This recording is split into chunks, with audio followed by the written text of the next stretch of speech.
지난 한 주도 잘 보내셨지요? 어느덧 2024년도도 다 저물어 갑니다.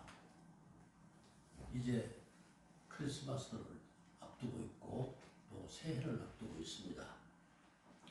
저는 원래 성탄절 메시지를 준비해서 말씀을 드리려고 하다가 성탄절 메시지는 우리 담임 목사님께 그렇게 하도록 그렇게 하시는 게 좋을 것 같고, 이제 새해를 맞아서 여러분들이 어떤 꿈을 꾸고 어떤 비전을 가지고 얼마나 하나님께로부터 참대한 복을 받게 할 수 있을까, 이걸 생각하면서 오늘 창세기에 있는 이 말씀을 택해 봤습니다.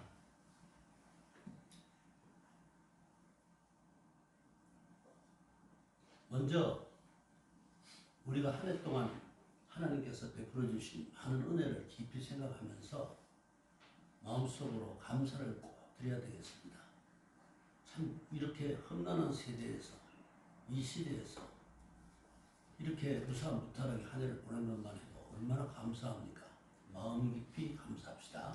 네. 오늘 본문에 보니까 야곱이 아주 신비롭고 영묘한 꿈을 꾸었습니다.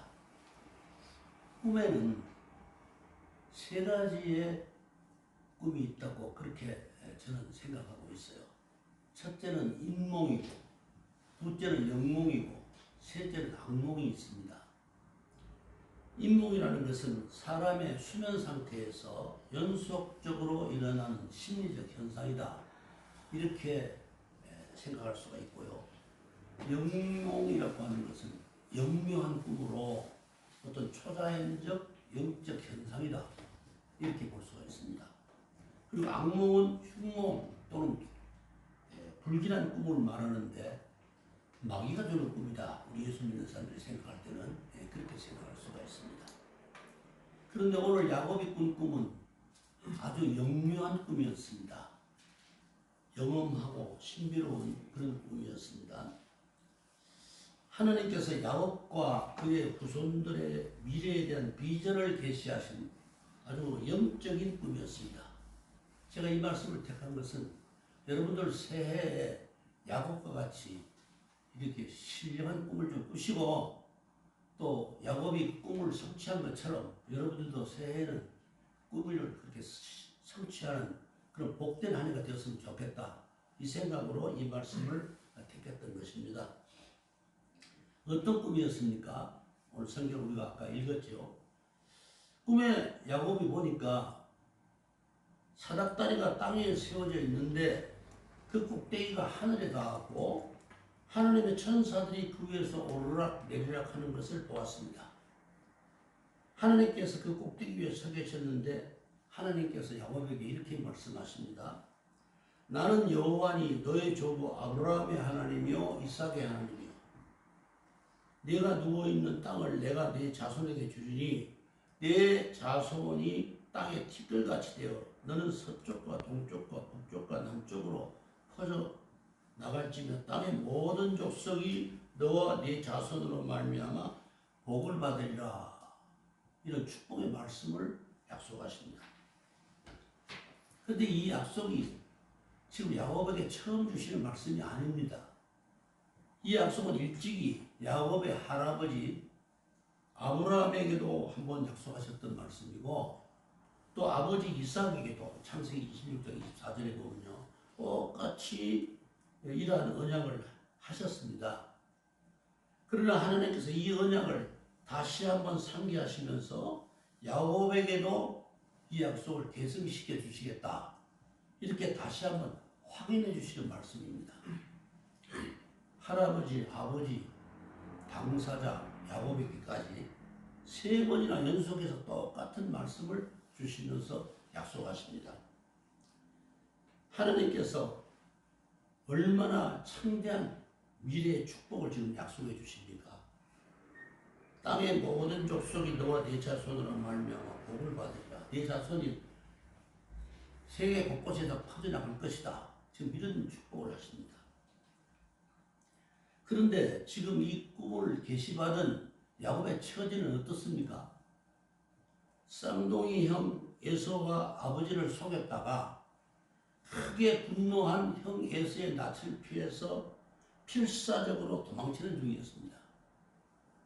그래서 지금 고향 베르세바를 떠나서 하란으로 처량하게 걸어가고 있었던 것입니다. 그래서 날이 저물어서 어느 한 곳 그 들판에서 유숙하려고 겉옷을 벗어서 몸에 덮고 거기 누웠습니다. 그리고 돌 하나를 벽에 삼아서 잠을 청했습니다. 거부인 이삭, 아버지가 거부잖아요. 성경에 이삭을 거부라고 그랬습니다. 거부인 이삭의 아들이 지금 자기 죄에 얽혀서 초라하고 가엾은 나그네 신세로 지금 황량한 들판에 누워서 지금 꿈을 꾸고 있는 것입니다. 그런데 이 가엾은 나그네가 된 이 야곱에게 지존하신 하나님께서 밤 깊은 들판에 곤히 잠든 야곱을 찾아오셨습니다. 신이 찾아오신 것입니다. 야곱이 먼저 찾은 게 아니에요. 하나님께서 먼저 찾아오셨어요. 그리고 이렇게 말씀하십니다. 내가 너와 함께 있어 네가 어디로 가든지 동행하고 너를 지키며 너를 이끌어 이 땅으로 돌아오게 할지라. 내가 네게 허락한 것을 다 이루기까지 너를 떠나지 아니하리라. 이렇게 말씀하십니다. 여러분도 이런 메시지를 하나님께로부터 받으면 얼마나 좋습니까? 내년에 꼭 이런 약속을 받으시기 바랍니다. 아멘. 이 말씀이야말로 권고한 한 인생에게 지금 얼마나 권고합니까? 처량합니다. 야곱이. 정말 샘솟는 용기와 따뜻한 위로를 또다시 주신 하나님의 약속입니다. 이처럼 은혜로운 하나님의 약속이 언제까지 이어집니까? 이 야곱에게 한 이 축복의 약속이 먼 훗날까지 이어져서 오늘날에도 예수 그리스도 안에 있는 우리가 영적으로는 야곱의 후손입니다. 영적 자손들입니다. 이 예수 그리스도 안에 있는 모든 성도들에게 약속된 축복이 되었습니다. 이 임마누엘의 축복, 네가 어디로 가든지 너와 함께 있겠다. 이 임마누엘의 축복이잖아요. 이 임마누엘의 축복을 이렇게 우리들에게도 먼 훗날까지 나타날 우리들에게도 약속하신 축복의 메시지라는 것입니다. 오늘날 우리들의 삶에 대한 절대적인 보장이고 불기둥이고 구름기둥이 된 것입니다. 그러면은 야곱에게 무슨 지대하고 혁혁한 공로가 있기에 하나님께서 이토록 큰 축복을 주시는 것입니까? 야곱이야말로 인격적으로 보면 얼마나 결함이 많은 사람입니까? 사냥에서 돌아와서 흑이진 형 에서를 속여서 팥죽 한 그릇으로 속여가지고 장자의 명분을 가로챈 교활한 야곱이었습니다. 아버지의 축복을 받으려고 염소 털로 자기 팔뚝을 덮고 형 에서의 음성을 변조해서 아버지를 속이고 장자의 권리를 가로챈 야곱입니다. 거짓말하고 속이고 친형제에게도 사기를 친 그런 야곱입니다. 그런데 이상하지 않아요? 그럼에도 불구하고 하나님께서 이 흠결 많은 야곱을 사랑하시고 축복해 주셨다는 사실입니다. 무슨 공로가 있습니까? 야곱이 축복받을 만한 무슨 잘한 일이 있어요? 아무것도 없어요. 그런데 왜 야곱을 찾아오셔서 이렇게 축복을 하시느냐는 겁니다. 이 사실이 여러분은 이해가 됩니까? 하나님 좀 이상하신 분이시다. 왜 형은 아무 잘못도 없는데 형한테 축복 안 하시고 장자한테 축복 안 하시고 그 동생 속이고 거짓말하고 사기를 치는 야곱에게 그렇게 축복을 하시는가? 이겁니다. 정말 이해가 안 되는 하나님이십니다. 우리들이 생각으로는. 그런데 하나님은 흠결 많은 이 야곱을 사랑하시고 축복해 주셨습니다. 이 사실은 오직 하나님의 주권적 선택이고 무조건적인 은혜입니다. 그 이유를 붙일 수가 없어요. 피조물인 우리들이. 하나님의 주권적 선택이고 하나님의 무조건적 은혜예요. 신학적으로도 무조건적 은혜라고 했어요. 칼빈이 무조건적 은혜라. 이유가 없어요. 나는 왜 이렇게 만들었습니까? 저 사람은 왜 저렇게 해줍니까? 하나님, 우리가 원망할 때가 많잖아요. 근데 하나님은 우리들의 생각 별로 중요하게 생각 안 하십니다. 하나님 뜻대로 하십니다. 하나님의 주권입니다. 그래서 이렇게 말하잖아요. 말씀하잖아요. 로마서 9장 13절에 내가 야곱은 사랑하고 에서는 미워했다. 하나님의 주권이에요. 여러분들도 여러분들이 사랑하고 싶은 사람은 사랑하고 또 여러분들이 미워할 사람은 미워하잖아요. 여러분들의 주권이고 여러분들의 선택 아닙니까? 우리가 하나님의 성품을 닮아서 그런 성품을 갖고 있어요. 우리들도 야곱처럼 흥결 많은 죄인이었습니다. 그렇지 않아요? 우리들이 야곱이에요. 우리들이 야곱이에요. 그런데 우리가 지금 하나님의 무조건적인 선택을 받고 무조건적인 은혜를 입고 주권적인 선택을 받고 이 자리에 앉아서 하나님과 가까이 대면하고 있는 것입니다.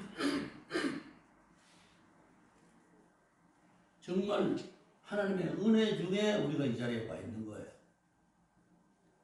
야곱은 이곳 베델에서 신령한 꿈을 꾸고 난 후에 마음에 원대한 비전을 품고 새롭게 태어납니다. 여기서. 과거의 야곱이 아니고 여기서부터 새롭게 그리스도 안에 있는 제2의 인생, 하나님 안에 있는 제2의 인생을 지금 시작하게 되는 것입니다.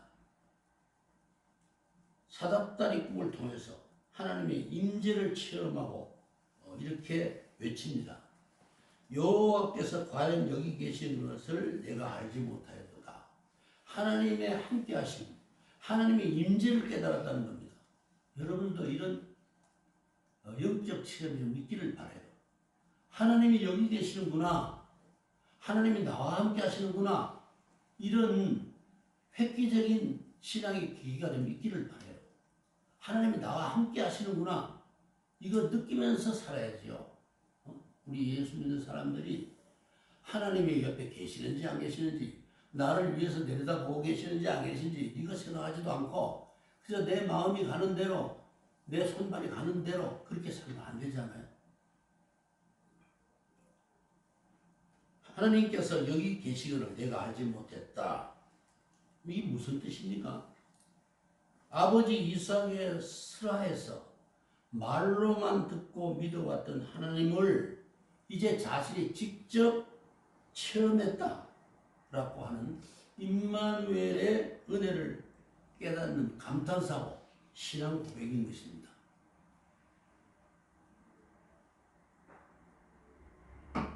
욥도 그랬잖아요. 욥도 하나님의 임재를 깨닫고 내가 죽게 대하여 귀로만 들었사옵더니 이제는 눈으로 보나이다. 욥기서 42장 5절에 보면 하나님의 은혜를 체험하고 난 뒤에 하나님이 나와 함께 하셨구나. 이것을 깨닫고 내가 죽게 돼서 귀로만 들었는데 이제는 눈으로 본다. 이런 고백을 하지 않습니까?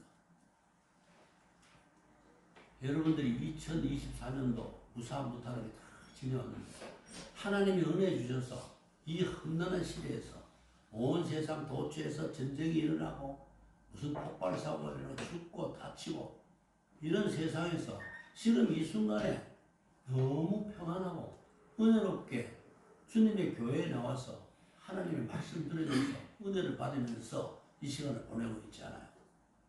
깊이 생각하고 이처럼 하나님께서 나와 함께 하셨구나 라는 것을 새삼 깨닫는 시간이 되시기를 바라요.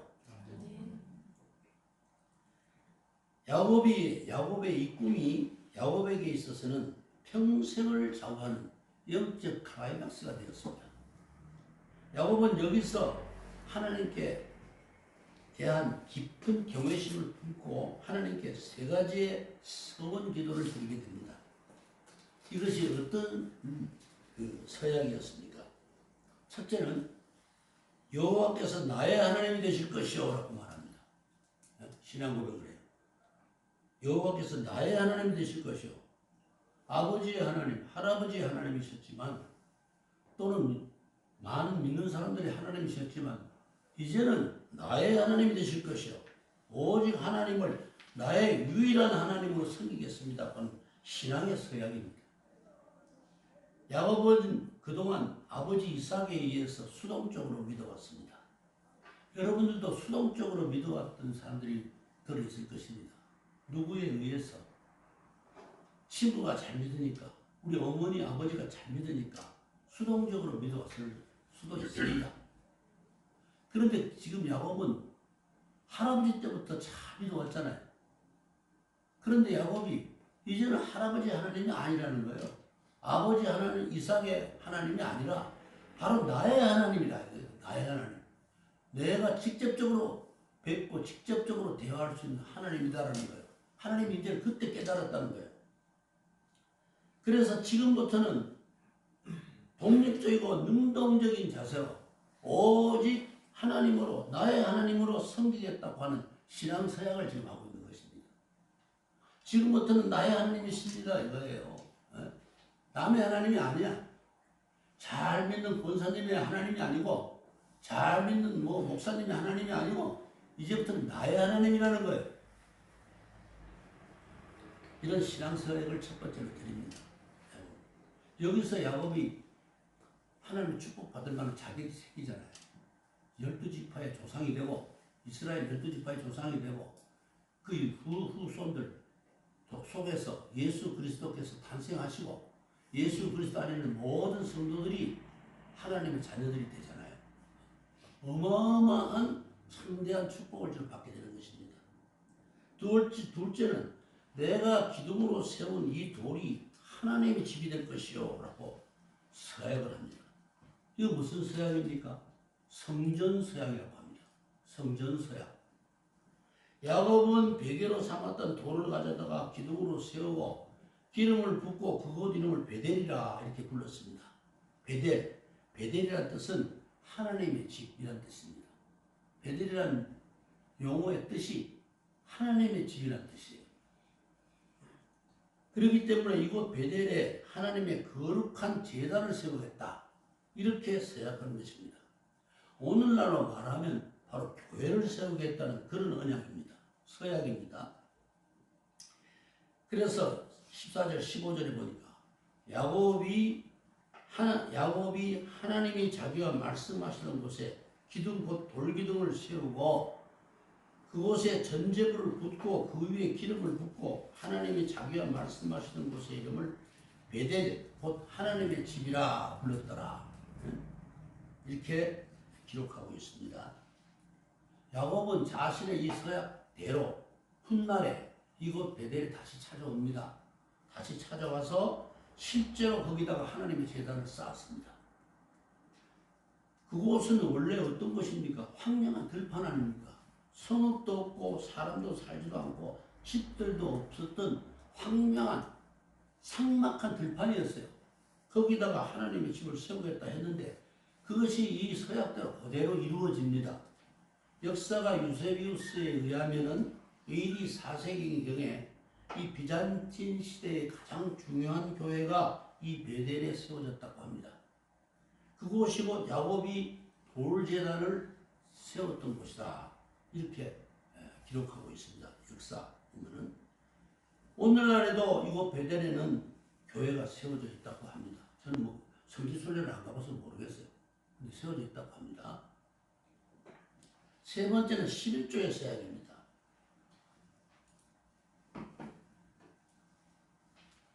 목사님이 도의장이 하시는 거 아니야? 이렇게 생각하지 마시고요. 순수하게 들어주세요.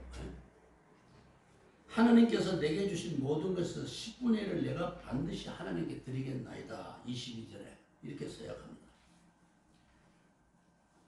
이 11조 서약은 오늘날까지 모든 교회의 성도들이 하나님께 드리는 봉헌 예물의 기원이 됐습니다.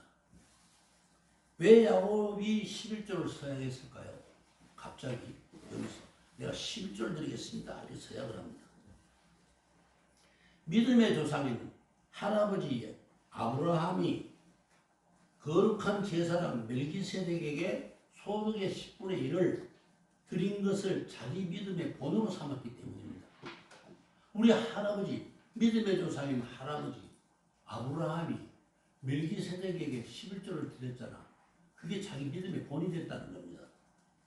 멜기세덱은 아브라함에게서 10분의 1을 취하고 약속을 받은 그를 위하여 복을 빌었나니 히브리서 7장 6절에 이렇게 기록하고 있습니다. 멜기세덱이 누굽니까? 멜기세덱은 당시 살렘 왕이었습니다. 그런데 그 멜기세덱에서 성경이 14장 18절에 보면 이렇게 기록하고 있어요. 살렘 왕 멜기세덱이 떡과 포도주를 가지고 나왔으니 그는 지극히 높으신 하나님의 제사장이었더라 그랬어요. 사도시대 때도 초대교회 사도들의 발 앞에 영부를 드렸어요. 사도들의 발 앞에 두기라고 했거든요. 11조는 왜 드려야 합니까? 하나님의 교회에 쓸 것이 있게 하기 위하여 드린다고 했어요.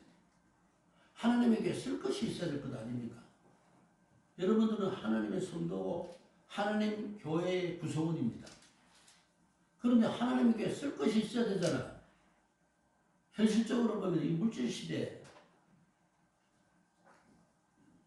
헌금이 없으면 뭘로 운영을 합니까? 그 의무감을 가지는 거예요. 하나님의 성도, 하나님 교회의 구성원이기 때문에 또 하나님의 자녀들이기 때문에 마땅히 자녀로서의 본분으로 의무감을 가지는 것입니다. 그래서 쓸 것이 있게 하기 위하여 하나님께 드리는 성도의 성경적 의무라는 것입니다.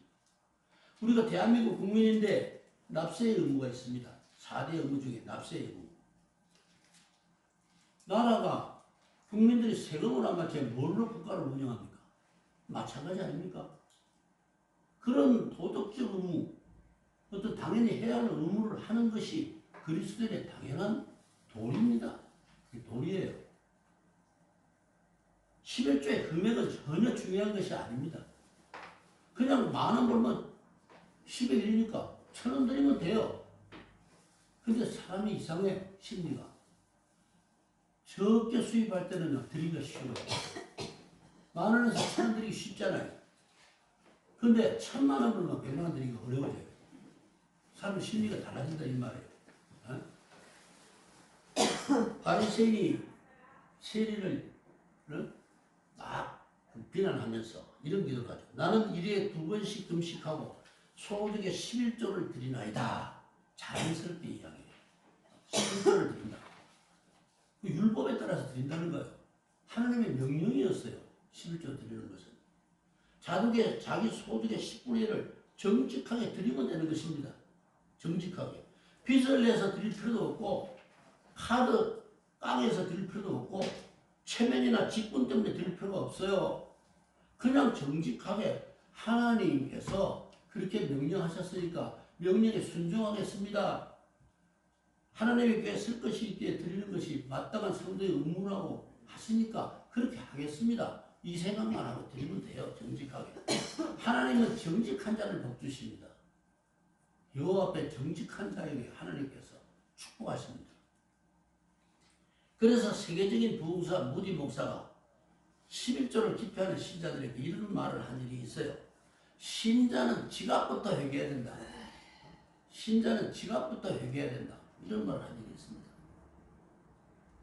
여러분들이 제가 이제 돈장이니까 마음에 부담 갖습니까?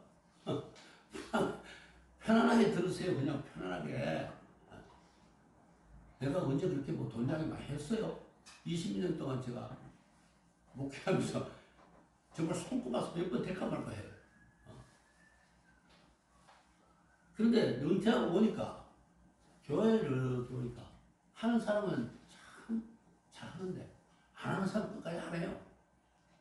근데 그걸 보면서 고집시다. 하나님하고 한번 맞짱 떠보겠다는 이야기구나. 네, 이래요. 속으로. 여러분도 하나님께 받은 은총에 감동이 된다면 야곱과 같이 원대한 비전을 품고 서원 기도를 좀 드리시기를 바랍니다. 서약을 하는 게 중요해요. 하나님 나 이렇게 하시는 그 신앙의 결단이거든요. 신앙의 결단이 필요하니까 서약을 드리는 것입니다.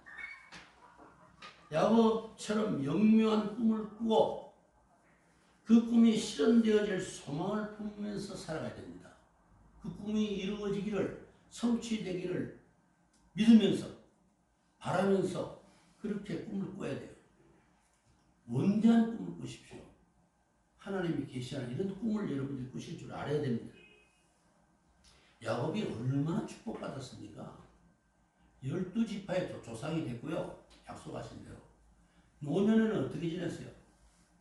저도 지금 노년이 참 편한데요. 노년이 어떻게 지나고 있습니까? 어떻게 지났습니까? 야곱이. 애국, 그 당시 중동의 최고 강대국의 총리의 아버지가 돼가지고 만년에 아주 극진한 대우를 받으면서 만년을 보냅니다. 야곱이 죽고 난 뒤까지 큰 축복받은 장면이 나타납니다. 총리 요셉이 70일 동안 애국하였더라. 슬피 울었더라. 그렇게 장례식을 거창하게 했어요. 중요한 거예요. 야곱이 얼마나 많은 축복을 받는지 영육간에. 그런데 여러분들이 그러한 비전을 품고 그렇게 살아가면은 하나님께서 반드시 그 꿈을 실현시켜 주시는 날이 올 것입니다. 그거 믿으셔야 합니다. 내가 믿어봤자 지금 아무것도 변하는 것도 없는데 지금 당장이 하루가 급한데 이런 생각하지 마시고요. 신앙은 좀 멀리 봐야 돼요. 저도 청년 때 예수를 믿었는데 젊을 때 30대 초반부터 믿었는데 그때 많은 의문이 많았어요. 갈등도 많았어요. 근데 어느덧 이제 80을 넘고 보니까 그때 그랬었구나. 이제 알겠어요. 이제 모든 것이 다 보여요. 제가 한 달에 한 번 설교하잖아요. 이제 마지막 설교입니다. 금년에는. 내년은 기약할 수가 없잖아요. 제가 나이 80인데 어떻게 기약을 해요? 여러분들 잘 그렇게 하나님 믿고 하나님 신앙생활, 믿는 신앙생활 반듯하게 해서 야곱과 같은 축복을 받기를 바라는 마음에서 제가 이렇게 말씀을 드리는 것입니다.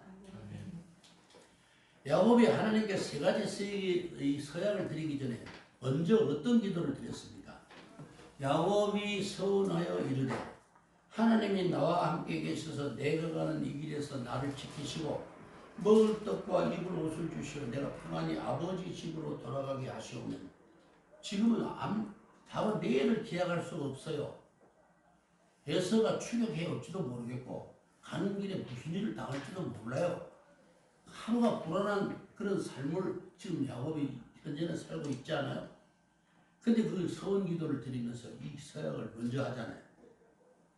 하나님이 나와 함께 계셔서 내가 가는 이 길에서 나를 지키시고 먹을 떡과 입을 옷을 주시오. 내가 평안히 아버지 집으로 돌아가게 하시오면.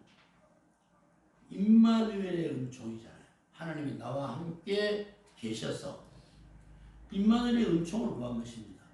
하나님께서 나와 함께 해주십시오 하는 임마누엘의 그런 은총을 소망하는 그런 기도를 드립니다. 임마누엘이란 뜻이 뭡니까? 하나님이 나와 함께 하시다. 임마누엘. 임마누엘의 은총보다 더 큰 축복이 어디 있습니까? 하나님이 나와 함께 하신다는데 그보다 더 큰 축복이 없어요. 하나님이 함께 하시는 것을 못 느끼니까, 임마누엘의 은혜를 못 느끼니까 내 생활이 괴로운 거야. 네? 내 생활이 피곤해. 맨날 시기질 내야 되고 짜증나야 되고 이런 생활을 왜 옵니까? 하나님이 나와 함께 계신 것을 못 느끼니까 그렇잖아요. 하나님이 나와 함께 하신다면은 아무리 내가 열악한 환경에 처했다 할지라도 전능하시는 하나님께서 함께 하시는데 내가 무엇을 두려워하고 염려하겠습니까? 창조주 하나님께서 하시고자 하시면은 못하실 일이 없으신 그 하나님께서 나와 함께 하시는데, 그렇다면 세상의 모든 염려, 근심, 걱정이 한꺼번에 다 사라지지 않겠습니까? 이런 믿음이 있다면 하나님이 함께 하신다는데 권력을 가진 시장 군수가 내 뒤만 봐줘도 내가 든든하게 살아가기가 쉬운데, 아니 창조주 하나님께서 나와 함께 쓴다는데 내가 뭘 두려워하며 뭘 근심하고 뭘 걱정할 필요가 있겠어요? 하나님이 나와 함께 하신다는데 이 믿음이 없으니까 사는 게 피곤하잖아요. 걱정되고 근심되고 만날 불안함, 초조함. 야곱이 베델에서 꿈을 통해서 하나님의 계시를 받고 그렇게 새롭게 태어나는 장면이 나옵니다. 두렵도다 이곳이요. 오늘 저 설교 제목이죠. 두렵도다 이곳이요. 이것은 다름 아닌 하나님의 집이요 하늘의 문이로다. 거기다 교회를 세우겠다. 하나님 집을 세우겠다고 써야 했잖아요. 근데 이곳이 두렵다는 거예요. 여러분들 하나님의 교회를 두렵게 생각해 본 적이 있습니까? 혹시? 있어요? 그게 만만한 것이죠. 자유롭고 편안하고 그거 좋습니다. 그런데 두려움도 느낄 줄 알아야 돼요. 하나님이 임재하신 곳이라면은 하나님의 교회가 두려운 곳이어야 돼요. 에? 그렇지 않아요? 가면 가고 말면 말고 내가 안 해도 남이 다 알아서 하겠지. 이런 게 하나님의 집이 아니에요. 믿어도 우리 똑바로 믿어야 돼. 똑바로 믿어야 돼. 두렵도다 이곳이요. 야곱이 그렇게 외치는 거예요. 이곳에 하나님의 제단을 쌓을 생각을 하니까 이곳은 두렵다. 하나님이 임재하실 곳이다. 지금도 임재하셨다. 나 앞에 나타나셨다는 거예요. 내가 기둥으로 세운 이 돌이 하나님의 전이 될 것이요. 22절에 이 말을 재해석한다면은 이곳에 하나님의 집, 하나님의 교회를 세우겠다는 그런 서약입니다. 세상의 부귀 영화를 구하지 아니하고 내가 하나님의 나라와 의를 먼저 구하겠다는 거잖아요. 이게 지금 쫓겨다니는 신세잖아요. 나그네 신세인데 뒷일을 생각하기를 이곳에 하나님의 집을 세워서 모든 하나님의 백성들이 이곳에서 예배드리는 장소로 삼겠다. 이런 서약을 하고 있잖아요. 우리들도 지난 과거의 틀에서 벗어나서 거듭나야 됩니다. 거듭나야 돼요. 현실성 없는 헛된 꿈 꾸지 말고 하나님이 기뻐하시는 이런 비전을 가져야 돼요. 좀 큰 꿈을 꾸세요. 뭐 당장에 집에서 뭐가 좀 필요한데 하나님 이거 좀 채워주세요. 하나님 이거 좀 기도하니까 이거 좀 들어주세요. 이 짜잘한 거 말고 좀 째째하게 기도하지 말고요. 좀 큰 비전을 가지고 큰 목표를 세우고 그렇게 기도하세요. 하나님 나도 누구처럼 선교센터 하나 세우고 싶습니다. 아 이거 멋있게 한번 그런 소망도 좀 가져보고요. 하나님 제게 축복하시오면 저도 선교센터 하나 세우겠습니다. 하나님의 교회 하나 세우겠습니다. 제게 주시기만 해보세요. 저 반드시 그렇게 할 것입니다. 서약 한번 드려보세요. 하나님의 교회 제가 한번 지어보겠습니다. 그런 서약 뭐예요? 그 서약하는데 돈 듭니까? 여러분들 신앙에 각오만 가지면 할 수 있는 일이고 그런 원대한 꿈을 꾸고 먼저 그의 나라와 의를 구하면 이 모든 것을 너희에게 더하시리라. 이 약속이 성취되지 않겠습니까? 하나님은 거짓말하시는 하나님 아닙니다.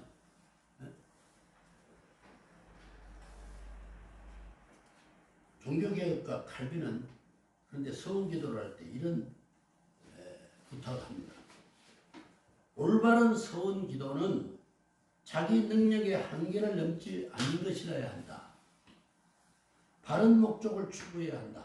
이 말씀을 해서 바른 목적을 추구해야 하고 자기 능력의 한계를 넘지 않는 것이라야 한다. 제가 이런 경우를 봤거든요. 예전에 같은 중고등부 교사하던 어떤 집사님이 그 이름은 제가 밝힐 필요가 없어요. 10층짜리 저 선교센터를 하나님께서 지어서 드릴 수 있도록 3년 안에 응답하여 주시옵소서. 내가 보니까 어느 회사에 배달원으로 열심히 일하는 집사님인데 너무 거창하더라고요. 그거 되겠어요? 되겠어요? 그랬더니 그렇게 들으라 하지 않습니까? 이래. 근데 올바른 목적을 먼저 추구해야 되고 서원의 내용이 자기 능력의 한계를 넘지 않아야 된다. 이게 맞는 말이에요. 너무 거창하게 하지 말고요. 차근차근하게. 사골세 사는 사람이 대본에 집 주세요 보다도 우선 전세가 옮기는 것을 기도하고 전세가 확보되면 그 다음에 집 한 채 주세요 이렇게 기도해 차례차례 넘어가라 이 말이에요. 네. 야곱은 근데 이 기도를 집중적으로 해야 될 필요는 있죠. 야곱은 환도뼈가 위골이 되도록 기도했다고 했어요.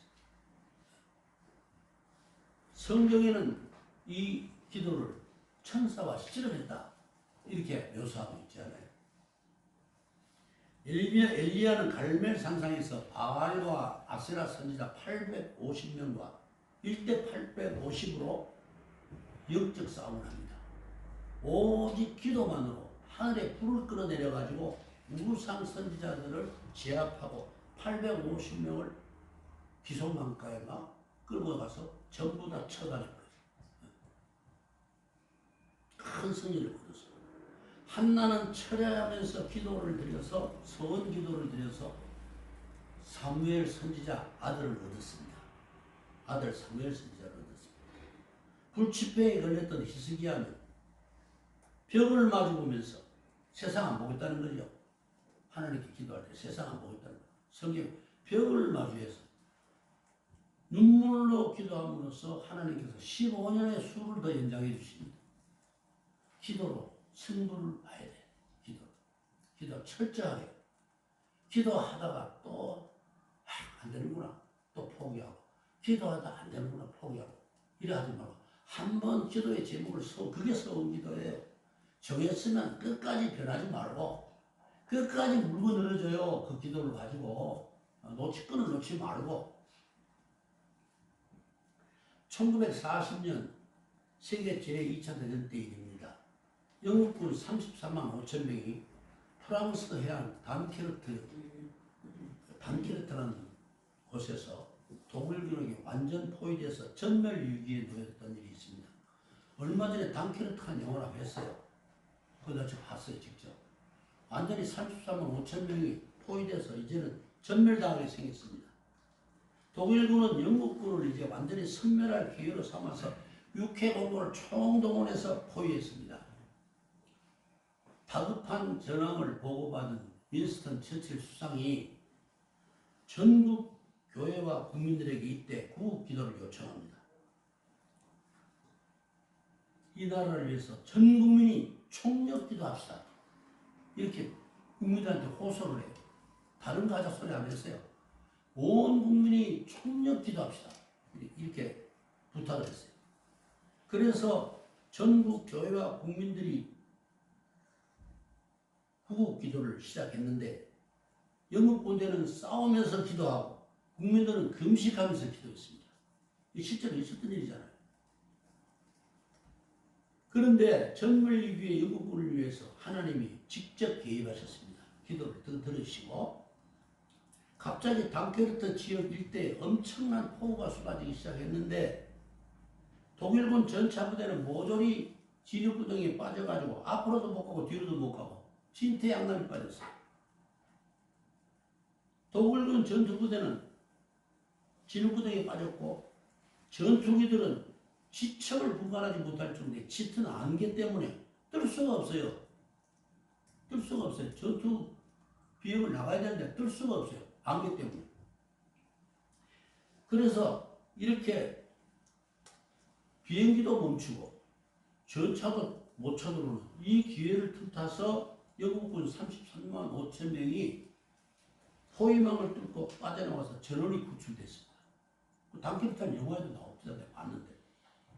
전 국민의 총력 기도가 영국을 구원한 것입니다. 우리들도 여러분의 가정에 문제가 있습니까? 내 혼자만 기도하지 말고 온 가족이 같이 기도하자. 합심 기도하자. 그리고 기도하세요. 어떤 한 문제를 놓고 나는 나대로 니는 니대로 이렇게 할 것이 아니라 필요하면 그렇게 하세요. 교회에 문제가 있으면 교회 와서 부탁을 하면 교회가 또 총력 기도 해주는 거예요.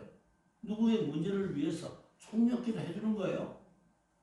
한 사람이 기도하는 것보다 두 사람이 기도하는 게 낫고 두 사람이 기도하는 것보다도 전체가 다 기도해주는 게 훨씬 더 위력이 있습니다.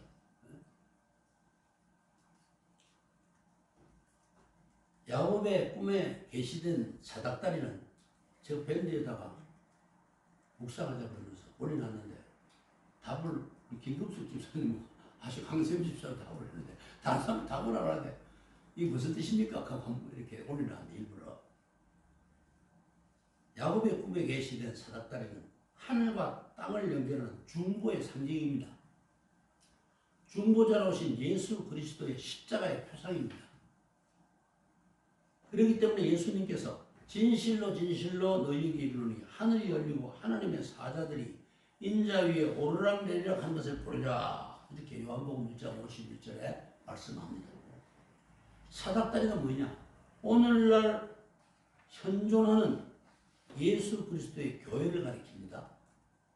지상의 전투적 교회가 장차 천상의 승리적 교회와 연결되어 있다는 것을 보여주는 사닥다리예요.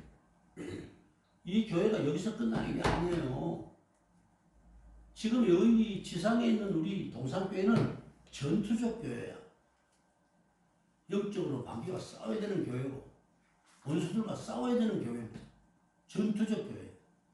그러나 이 교회가 지상에서 끝나느냐? 끝나는 것이 아니고 하늘나라로 연결되어 있다 이 말이에요. 예수 그리스도의 십자가를 통해서 이 사닥다리를 통해서 하늘과 연결되어 있다 이 말입니다. 천상의 승리적 교회와 연결되어 있다는 사실을 지금 보여주는 구절입니다. 두렵도다 이곳이여 이것은 다름 아닌 하나님의 집이요 하나님의 하늘의 문이로다. 왜 두렵습니까? 하나님의 임재가 있는 하나님의 집이다 이거예요. 여기 하나님의 임재를 못 느끼면 예배들도 아무 소용없어.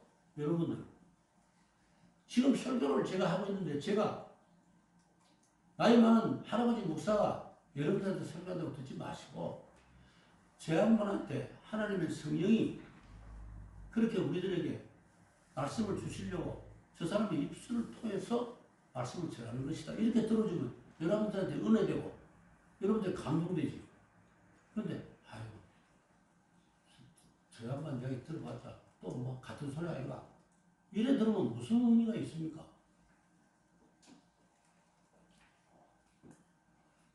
두렵도다 이곳이요. 이것은 다름 아닌 하나님의 집이요 하나님의 문이로다.